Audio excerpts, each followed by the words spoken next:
কিছুদিন আগে ফজলে হক সাহেব আমি যে ব্যবসা করি সেই ব্যবসায়িক প্রতিষ্ঠানে এসেছিলাম আড্ডা মারতে। দুপুরে খাওয়া দাওয়া করলাম, তখন বলে আপনি কি ভুলে গেছেন যে এই ছবির জন্য আপনার বাড়িতে এসেছিলাম, আপনি ছবিটা করলেন না, আব্বাস একটু মাইন্ড করলো আপনার উপরে। বলে আসছিল, এখন আপনি বলাতে মনে পড়ছে, কিন্তু ভুলে গেছিলাম। এনিওয়ে, এখানে কিন্তু কাঞ্চনের কোনো দোষ নেই যে কাঞ্চন কেন করলো আমার ওই ছবি। কাঞ্চন যথারীতি কাঞ্চনের কাছে অফারটা গেছে, কাঞ্চন ছবি করেছে, কেন করবে না? কাঞ্চন করেছে, কিন্তু আমি নিজেকে ফিট মনে করিনি ওই ছবির জন্য। সামহাও ঘটনাটা মনে পড়লো, একটা ঘটনা। তারপরে এরপর আমি আমাদের চলচ্চিত্রের ট্র্যাকের বাইরে একজন পরিচালক, অসাধারণ নাম করা একজন মানুষ, আব্দুল্লাহ আল মামুন, টেলিভিশন পার্সোনালিটি, সাংস্কৃতিক জগতের একজন পার্সোনালিটি, ফিল্মের একজন পার্সোনালিটি, একজন লেখক, একজন পরিচালক, একজন হোয়াট নট। আমার সৌভাগ্য হয়েছে মামুন ভাইয়ের সাথে একটি ছবি করার। সেই ছবিতেও ছিল ববিতা, ছবিটার নাম ছিল মানে না মানা। আমার খুব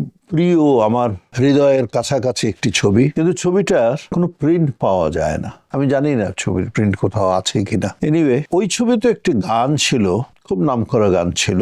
ওটার সুরকার ছিলেন আলম খান, কিন্তু গানটি গেয়েছিল আমার খুব ক্লোজ ফ্রেন্ড প্রবাল চৌধুরী, খুব নামকরা গায়ক।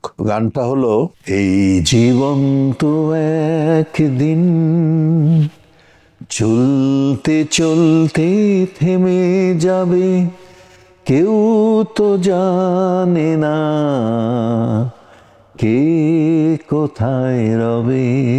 এই গানটা হঠাৎ মনে পড়লো, গান গাইতে কষ্ট হয়, তারপরও গাইলাম। এটা মামুন ভাইও ছেড়ে চলে গেছে আমাদেরকে। মামুন ভাইয়ের সাথে ছোট্ট একটি ঘটনা মনে পড়ছে আমার। ছবিটা যখন শুটিং শেষ হলো, মানে মামুন ভাই কি বলবো, উনি একজন বিকট প্রতিভা, বিকট একজন পার্সোনালিটি, বিশাল পার্সোনালিটি। ওনার সম্পর্কে কি বলবো, উনি ছবিটা যখন শুটিং শেষ করলো, তখনও ডাবিং করিনি ছবির। তো লাস্ট শুটিং হয়েছিল আমার মনে আছে বেঙ্গল স্টুডিওতে, এটা হাটখোলায়। তো শুটিং শেষ করে প্যাক আপ হলো, আমি মামুন ভাইকে আলাদা ডাকলাম একটু সাইডে, যে মামুন ভাই আপনার সাথে আমার একটু কথা আছে। তিনি এলেন, আমি বললাম যে মামুন ভাই, আপনার সাথে প্রথম কাজ করলাম, আমি কি আপনার এক্সপেকটেশন পূরণ করতে পেরেছি? তো উনি ওনার হাতটা দিয়ে আমার পেছনে একটু হাত দিল, দিয়ে বলল যে আমার এক্সপেকটেশনের থেকে অনেক ঊর্ধ্বে অনেক ভালো কাজ তুমি করেছো। আমি তোমার সম্পর্কে এতটুকু ভালো ধারণা ছিল না অভিনেতা হিসাবে। এক কথায় যদি বলি, অসাধারণ অভিনয় করেছো। তো আমি তো জীবনে অনেক অ্যাওয়ার্ড পেয়েছি, এইসব ছোটখাটো কথা